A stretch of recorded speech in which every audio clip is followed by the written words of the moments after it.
दोस्तों, एक नई एनर्जी के साथ में आज का वीडियो शुरू करने से पहले जानते हैं कि पूरे देश और दुनिया में इस समय कौन सी ऐसी खबरें हैं जो कि सबसे ज़्यादा वायरल चल रही हैं, जिसको पता होने के बाद में आप ये जान पाएंगे कि आखिर भारत में और पूरी दुनिया में क्या चल रहा है। सबसे पहले की खबर हम लोग देखते हैं। कल की डेट में एक फ़ोटो अचानक से वायरल हो गई थी। रात ही रात इस फोटो को वायरल कर दिया गया था। उसके पीछे का कारण मैं आपको बताता हूँ। ये वाला आपने फ़ोटो देखा होगा जिसमें कि भगवान राम जो हैं, ये इस तरफ आप ये चीन का ड्रैगन देख सकते हैं, इसको तीर से मार रहे हैं। तो इसका साफ मतलब है ये फ़ोटो जो है, भगवान राम को फ़ोटो देखकर हम लोग ये सोच सकते हैं कि इसको भारत ने लॉन्च किया होगा। लेकिन इसकी सच्चाई ये है कि चाइना का एक पड़ोसी छोटा सा देश है जिसको ताइवान देश के नाम से जाना जाता है। यहाँ पर आप देख सकते हैं, ये जो छोटा सा देश है ताइवान, उसने उसके एक मीडिया एजेंसी ने इस फोटो को ट्वीट किया था, जिसके बाद में ये बहुत तेज़ी से ये फ़ोटो इंडिया में वायरल हो गई थी। अब इसमें ताइवान और चाइना का क्या केस है कि एक छोटा सा ये स्थान आपको दिख रहा होगा, छोटा सा बिल्कुल पॉइंट के तरीके है, और चाइना के कंपैरिजन में ये बहुत ही छोटा माना जाता है। तो चाइना मानता है कि ये जो ताइवान है ये उसी देश का हिस्सा है, चाइना का हिस्सा है। लेकिन जो ताइवान के लोग हैं वो ये मानते हैं कि वो चाइना से इंडिपेंडेंट है और चाइना का किसी भी प्रकार का दखलंदाजी वो पसंद नहीं करते हैं। तो ये जो ताइवान देश है, ये चाइना को ये अपना बहुत बड़ा दुश्मन मानता है। तो जाहिर सी बात है कि ये चाइना को सपोर्ट नहीं करेगा। इसने भारत और चाइना के बीच में जो कलेश चल रहा है, जो लड़ाई चल रही है, उसके चलते भारत को इसमें उसने सपोर्ट किया है। तो इस फोटो के पीछे की सच्चाई आई होप आपको पता चल गई होगी कि ताइवान की एक वेबसाइट ने इसको पोस्ट किया था, जिसकी वजह से इंडिया में ये फ़ोटो बहुत तेज़ी से वायरल हो गया था। इसके बाद में आपको बता दूं कि उड़ीसा के पुरी में जो जगन्नाथ रथ यात्रा निकलती है हर साल, इस बार वो यात्रा नहीं निकाली जाएगी, क्योंकि सुप्रीम कोर्ट ने इस चीज़ को मना कर दिया है कि इस बार यात्रा नहीं निकाली जाएगी। साथ ही साथ में चाइना का ये जो भारत और लद्दाख के बीच में जो अभी लड़ाई चल रही है, उस केस में चाइना के एक सरकारी एजेंसी ने, सरकारी न्यूज़पेपर ने अनाउंस किया है, कह सकते हो भारत को खुली धमकी दी है कि अगर उसने, मतलब भारत ने चाइना के साथ में बॉर्डर पर डिस्प्यूट बनाए रखा, तो उस केस में वो पाकिस्तान और नेपाल की सेनाओं पर भी सेनाओं से भी बोलेंगे कि वो भारत पर दबाव बनाएं। मतलब चाइना इनडायरेक्ट वे में ये कहना चाह रहा है कि पाकिस्तान, आप हमसे तो लड़ाई कर रहे हो, साथ ही साथ में आपको पाकिस्तान से भी झेलना पड़ेगा और नेपाल की तरफ से भी आपको झेलना पड़ सकता है। और इस केस में क्या होगा कि भारत एक साथ 3 देशों के साथ में शायद लड़ने में सक्षम ना रहे, ऐसा चाइनीज़ सोच रहे हैं। साथ ही साथ में अमेरिका में दोस्तों इस समय बहुत बड़ी, कह सकते हो, खलबली मच गई है। अचानक से एक सनसनी मच गई है, क्योंकि अमेरिका के एक पूर्व राष्ट्रीय सुरक्षा सलाहकार ने अपनी एक बुक लॉन्च करी है, और उस बुक में उन्होंने लिखा है कि सन 2020 का जो राष्ट्रपति पद के लिए चुनाव था, उसके लिए डोनाल्ड ट्रंप ने चाइनीज़ प्रेसिडेंट शी जिनपिंग से सपोर्ट मांगा था, उनसे उनको जीत दिलाने के लिए रिक्वेस्ट किया था। और जब से ये चीज़ निकल कर सामने आई है, पूरे अमेरिका में इस चीज़ को लेकर बहुत ही सनसनी फैल गई है। दोस्तों, एक चीज़ हमें माननी पड़ेगी, इस समय चाइना की इकोनॉमी जो है भारत से बहुत ज़्यादा बेहतर है, और चाइना को मारने का सबसे अच्छा तरीका है कि किसी भी चाइनीज़ प्रोडक्ट को मत खरीदिए। पूरे देश में इसका विरोध हो रहा है, जगह जगह लोग चाइनीज़ सामान को बाइकआउट कर रहे हैं।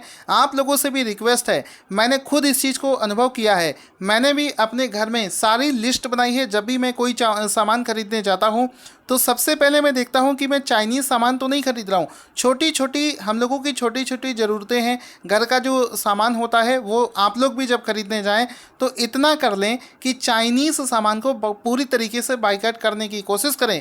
जब एक एक हिंदुस्तानी बाइकाट करेगा, तब जाकर ही बड़े लेवल पर चाइना को नुकसान पहुंचेगा। यही एकमात्र तरीका है चाइनीज़ को हराने का। शुरू करते हैं आज के करंट अफेयर्स के क्वेश्चंस को। देखो, आज का सबसे पहला क्वेश्चन बना है, बहुत बड़ी खुशखबरी है। चाइना बराबर भारत का विरोध कर रहा है, और उसी बीच में हाल ही में यूएनएससी में भारत को लेकर क्या खुशी आई है वो देखते हैं। हाल ही में भारत को कौन सी बार यूएनएससी का अस्थायी सदस्य बना दिया गया है? तो आंसर हो जाएगा ऑप्शन नंबर डी, यानी कि 8th बार, 8वीं बार भारत को इसका सदस्य बनाया गया है। तो सबसे पहले तो सभी देशवासियों को बहुत बहुत बधाई हो कि भारत को यूएनएससी में अस्थायी सदस्य बना लिया गया है। अब ऐसा तो हो नहीं सकता कि इसमें चाइना ने टंगड़ी ना लगाई हो।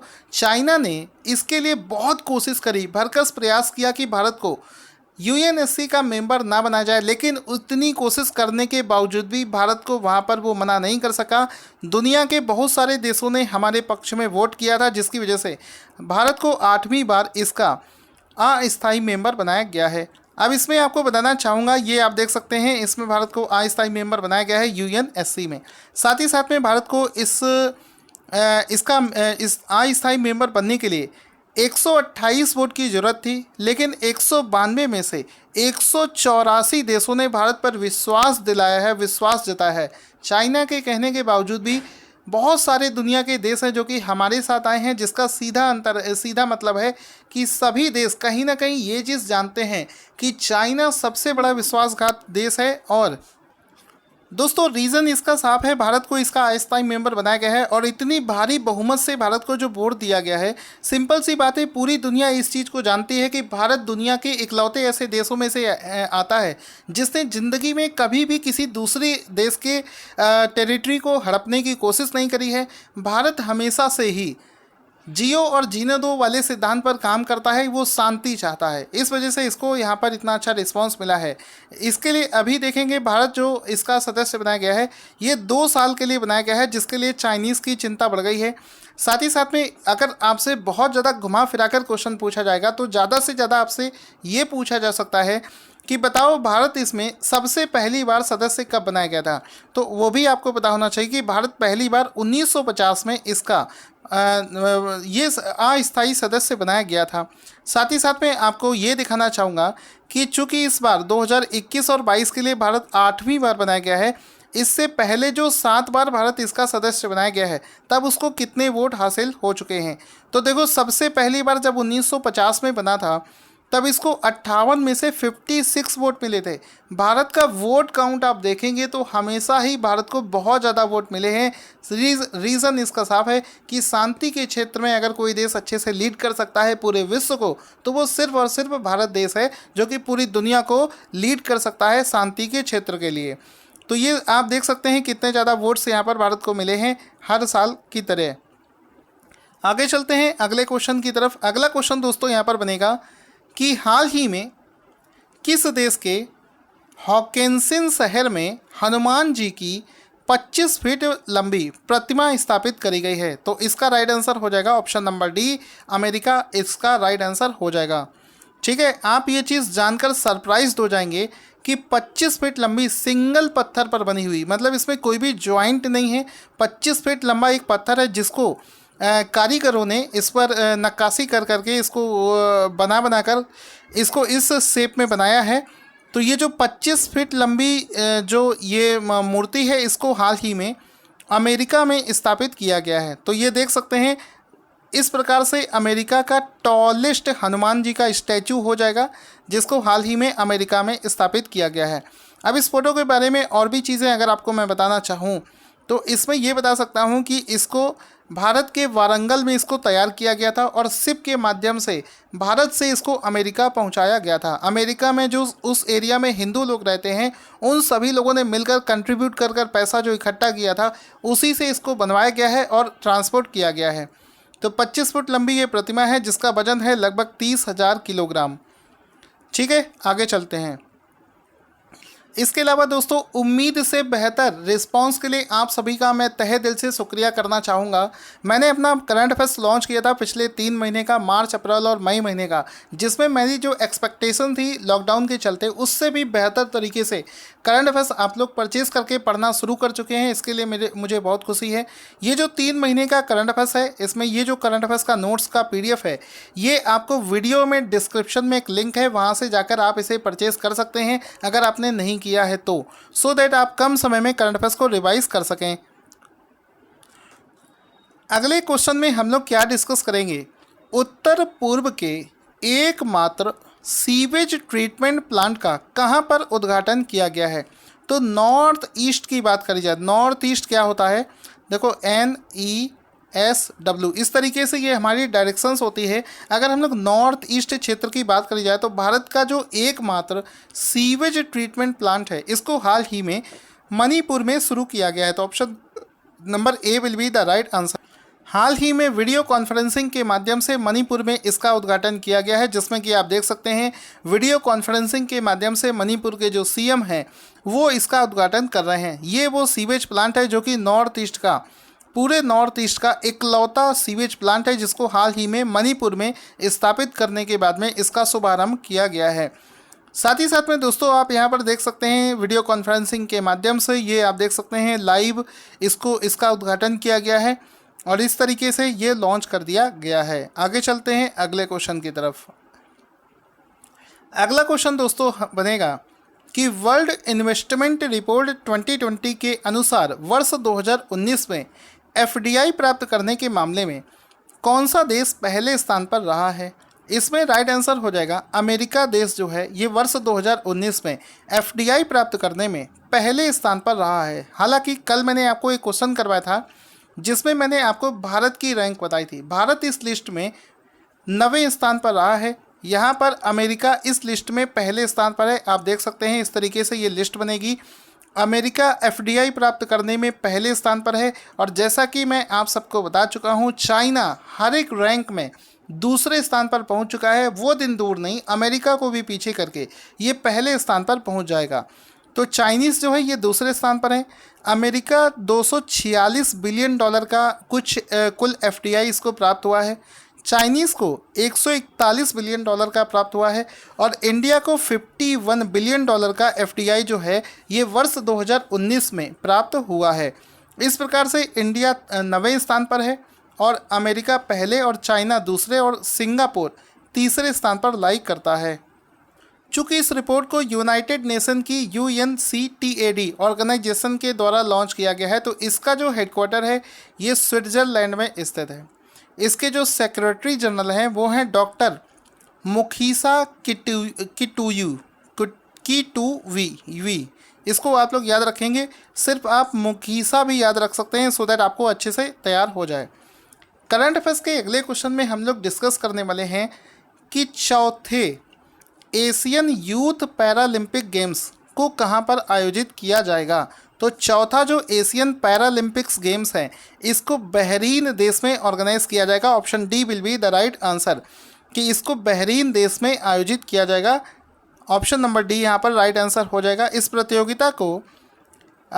प्रतियोगिता को दिसंबर 2021 में ऑर्गेनाइज किया जाना है। साथ ही साथ में ये आप देख सकते हो पैरालंपिक्स का मतलब होता है जो लोग पैरालाइज्ड हैं, शरीर जिनका सही नहीं है, उन लोगों को लेकर ये गेम्स ऑर्गेनाइज किए जाते हैं, जिसका एक फ़ोटो भी आप यहाँ पर देख सकते हैं। आगे चलते हैं अगले क्वेश्चन की तरफ। भारत किस देश में स्थित पशुपतिनाथ मंदिर में 2.33 करोड़ रुपए की स्वच्छता सुविधा यानी कि सैनिटाइजेशन फैसिलिटी का निर्माण करेगा। क्योंकि कोविड-19 का समय चल रहा है, इस वजह से स्वच्छता सुनिश्चित करने के लिए पशुपतिनाथ मंदिर में लगभग 2.5 करोड़ रुपए का ये जो पूरा प्रोसेस है, ये जो पूरी कह सकते हो सिस्टम है, ये कहाँ पर भारत बनाएगा। तो इसको नेपाल इसका राइट आंसर हो जाएगा। ये जो पशुपतिनाथ का मंदिर है जिसको बेसिकली हिंदुओं के मंदिर के नाम से जाना जाता है, हिंदुओं का बहुत अच्छा मंदिर है और लाखों लोग सालाना भारत से नेपाल जाते हैं इस मंदिर में दर्शन करने के लिए। तो ये नेपाल इसका राइट आंसर हो जाएगा। ये जो सैनिटाइजेशन फैसिलिटी है इसको नेपाल में डेवलप किया जा रहा है। यहाँ पर आप पशुपतिनाथ मंदिर का फ़ोटो देख सकते हैं जिसमें लाखों लोग यहाँ पर घूमने के लिए जाते हैं। तो ये इस तरीके से आप इसको देख सकते हैं। आगे चलते हैं, इसमें हम लोग क्या देखेंगे कि इसमें मन में सवाल आता है कि सर भारत और नेपाल के बीच में जब इतना लड़ाई चल रहा है तो क्यों भारत बार बार उसकी मदद कर रहा है। एक्चुअल में बहुत सारे पहले से प्रोग्राम होते हैं जिसको कैंसिल नहीं किया जा सकता है आपातकाल में। भारत ने नेपाल के साथ में एक पार्टनरशिप करी थी जिसका नाम है नेपाल भारत मैत्री डेवलपमेंट पार्टनरशिप। इसी पार्टनरशिप के तहत भारत इस इकाई का डेवलपमेंट वहाँ पर कर रहा है।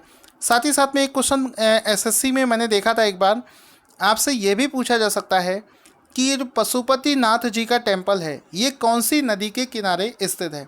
तो इसका राइट आंसर हो जाएगा, यह मंदिर बागमती नदी के किनारे स्थित है, जो कि देवपाटन गांव में स्थित है। तो गांव का नाम और ये नदी का नाम दोनों भी आप जान सकते हो। बाकी नेपाल के बारे में मैं आपको कई बार बता चुका हूँ, बार बार चीज़ें आपको बताऊंगा तो आपको भी रिपीटेड लगेंगी, इस वजह से इसको आप लोग PDF से पढ़ लेना। करंट अफेयर्स के अगले क्वेश्चन में क्या है कि इन्फोसिस ने 2040 तक नेट जीरो कार्बन बनने के लिए किसके साथ में साझेदारी करी है? तो आंसर हो जाएगा बोथ ए एंड बी, यानी कि अमेजन के साथ और ग्लोबल ऑप्टिमिज्म के साथ में। नेट जीरो यानी कि कार्बन जो उत्सर्जन होता है उसको घटाकर बिल्कुल जीरो करने के लिए 2040 तक इन दो कंपनियों के साथ में इसने साझेदारी करी है, इन्फोसिस ने। यहाँ पर आप देख सकते हैं अमेजन के द्वारा एक प्रोग्राम शुरू किया गया था जिसका नाम था climate pledge, the climate pledge, जिसका मतलब ये था कि ये लोग कार्बन जीरो करने के लिए काम करेंगे और वर्ष 2040 तक इन्होंने टारगेट दिया है कि ये कार्बन जीरो अपनी कंपनी को बनाएंगे। अगला क्वेश्चन है पदार्थ की पांचवी अवस्था, जिसके बारे में मैंने आपको लास्ट वीक एक क्वेश्चन भी करवाया था। पदार्थ की पांचवी अवस्था बनाने वाली पहली प्रयोगशाला कौन सी बन गई है? तो एक सेकेंड के लिए मैं आपको होल्ड करना चाहूँगा, मैं थोड़ा सा, क्योंकि कई दिनों से शिकायत आ रही है कि सर आपके वीडियो में बीच में वॉइस कम हो जाती है, तो मैं ज़रा उसको चेक कर लेता हूँ। कभी कभी लीड जो है वो डिस्कनेक्ट हो जाती है। आज आप लोग कमेंट करके बताइएगा कि आज के वीडियो में आपको आवाज़ कैसी लगी। ठीक है, मैं इसको सेटअप कर लिया है। ठीक है, हाँ, क्वेश्चन कहाँ पर था कि पदार्थ की पांचवी अवस्था बनाने वाली पहली प्रयोगशाला कौन सी है? तो आंसर हो जाएगा कोल्ड एटम लैब्स। तो एक लैब है जिसको कोल्ड एटम लैब के नाम से जानते हैं, उसने ही पदार्थ की पांचवी अवस्था को डेवलप कर लिया है। देखो, पदार्थ की अवस्था होती है, इस दुनिया में जितने भी पदार्थ हैं, चाहे वो आपका लैपटॉप हो, आप खुद हो, आपका मोबाइल हो, आपका पेन हो, पेंसिल हो, कोई भी हो, उसकी जो अवस्था होती है वो या तो ठोस होगा, या तो द्रव होगा, या तो गैस होगा। ठीक है, एक चौथी अवस्था है जिसको प्लाज्मा कहते हैं, या तो प्लाज्मा के फॉर्म में होगा। ठीक है, यही चार अवस्थाएं हमको पता है। इसके अलावा एक पांचवी अवस्था है जिसको बोस आइंस्टाइन कंडेंसेट के नाम से जानते हैं, जिसको मैंने आपको करवाया भी था, तो उसको हाल ही में ही डेवलप कर लिया गया है। तो इसकी जो पांचवी अवस्था है उसको बनाने वाली जो पहली लेबोरेटरी है उसको कोल्ड एटम लैब के नाम से जानते हैं। अब इस कोल्ड एटम लैब की कहानी भी बड़ी विचित्र है, इसके बारे में भी आपको बताऊंगा। तो सबसे पहले पदार्थ की पांचवी अवस्था का आप ये फ़ोटो देख सकते हैं जिसको हाल ही में डेवलप किया गया है। अब इसमें आपको बता दूं कि ये जो लैब है, ये जो लैब है ये पृथ्वी पर नहीं है, ये है इंटरनेशनल स्पेस स्टेशन में, क्योंकि पदार्थ की पांचवी अवस्था तक जाने के लिए किसी भी परमाणु को 0 डिग्री सेल्सियस पर रखा जाता है, मतलब बिल्कुल उसको ठंडे इन्वायरमेंट पे रखा जाता है। और वो जो ठंडा इन्वायरमेंट है वो पृथ्वी पर उतने अच्छे तरीके से नहीं बन पा रहा था, क्योंकि पृथ्वी पर एक गुरुत्वाकर्षण बल होता है। गुरुत्वाकर्षण बल की वजह से हम परमाणुओं को उतने ठंडे क्षेत्र में नहीं डेवलप कर पा रहे थे। इसी वजह से इंटरनेशनल स्पेस स्टेशन, जहाँ पर ग्रेविटेशनल फोर्स बिल्कुल ना के बराबर होता है, वहाँ पर इस लैब को सेटअप किया गया था, सो दैट वहाँ पर पदार्थ के पांचवें अवस्था को डेवलप किया जा सके। तो यहाँ पर आप देख सकते हैं इसका नाम जो है पदार्थ की पांचवी अवस्था का, ये भी आपको लिखा हुआ यहाँ पर दिख जा रहा है, बोस आइंस्टाइन कंडेंसेट के नाम से इसको जानते हैं। 1995 में इसका नाम रखा गया था, और किसने रखा था वो सब आप इस PDF में पढ़ सकते हैं। PDF आपको टेलीग्राम पर फ्री में दी जाती है। आगे चलते हैं, इस लेबोरेटरी के बारे में भी मैंने बहुत सारी डिटेल दे रखी है। पदार्थ की पांचवी अवस्था कैसे बनती है उसके बारे में भी बहुत सारी है, जिसको इंटरेस्ट है वो इसको पढ़ सकता है। कोल्ड एटम लेबोरेटरी, जिसके बारे में हमने डिस्कशन किया है, ये कैसे बनाई गई थी, किस प्रकार से बनती है, ये सारी चीज़ें यहाँ पर दे रखी हैं। इसका एक फ़ोटो आपको दिखाना चाहूँगा, ये है वो लेबोरेटरी जिसमें इसको डेवलप किया गया है, और इसको ब्रेकेबल पार्ट्स में, मतलब इस लेबोरेटरी को ISS यानी कि इंटरनेशनल स्पेस स्टेशन में इसको असेंबल किया गया था, वहीं पर इस पदार्थ को बनाया गया है इस लेबोरेटरी में। आगे चलते हैं, हाल ही में भारत के किस राज्य में रज पर्व, जिसको राजा पर्व के नाम से भी जानते हैं, मनाया गया है। तो हाल ही में ये जो रज पर्व है, जिसको राजा पर्व के नाम से भी जाना जाता है, इसको हाल ही में उड़ीसा राज्य में मनाया गया है। तो option B will be the right answer कि हाल ही में इसको उड़ीसा राज्य में मनाया गया है। इसमें होता क्या है, इसमें आपको बेसिकली इसमें पृथ्वी माता की पूजा करी जाती है। इसमें माना जाता है कि इस दौरान में पृथ्वी माता जो है ये अपने मासिक धर्म में से गुजर रही होती हैं, जिसके बाद में उनको पानी से स्नान करवाकर इस त्यौहार को मनाया जाता है। तो ये आप इसके बारे में जान सकते हैं। मानसून की शुरुआत में इसको मनाया जाता है। आगे चलते हैं। क्वेश्चन है कि चर्चा में चल रहे बीसीसीआई के लोकपाल कौन हैं। तो इस समय चर्चा में चल रहे बीसीसीआई के जो लोकपाल हैं उनका नाम है जस्टिस डीके जैन। इस समय चर्चा में किस वजह से चल रहे हैं, जस्टिस डीके जैन का फोटो आप यहाँ पर देख सकते हैं। इस समय वो चर्चा में इस वजह से चल रहे हैं क्योंकि हाल ही में बीसीसीआई ने इनके कार्यकाल को 1 वर्ष के लिए एक्सटेंड कर दिया है, बढ़ा दिया है। तो इस वजह से इनका नाम आपको याद रखना है। अब दोस्तों पूरे वीडियो में आपको ये हमारा पूरा वीडियो कैसा लगा, इसके लिए अगर आप लाइक और शेयर नहीं करेंगे तो हमारी टीम को मोटिवेशन नहीं मिलेगा, पता नहीं चल पाएगा। आई होप आप सभी लोग हमारे वीडियोस को बहुत ज़्यादा प्यार देते हैं, जिसके लिए आपका तहे दिल से शुक्रिया करता हूं और रिक्वेस्ट भी करता हूं कि इस वीडियो को लाइक करें, जिसमें आपका कोई पैसा नहीं लगेगा। इस वीडियो को शेयर करें हर जगह, व्हाट्सएप, टेलीग्राम, ट्विटर, हर जगह, सो दैट हमारे और भी सपोर्ट मिल सके। अब आपसे मैं क्वेश्चन पूछता जाऊँगा, उसके आंसर आप देते जाएंगे कि हाल ही में भारत को कौन सी बार यूएनएससी का अस्थायी सदस्य बनाया गया है।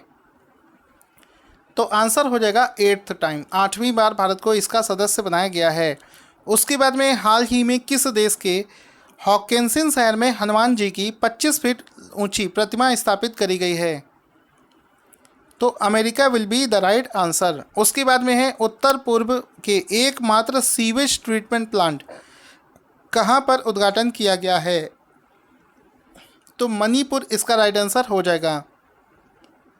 इस वाले क्वेश्चन का आंसर बताएंगे दोस्तों। आई होप आपको वीडियो अच्छा लगा होगा। इसका देखो राइट आंसर हो जाएगा अमेरिका। तो इस वीडियो को शेयर कर दें। Thank you for watching this video.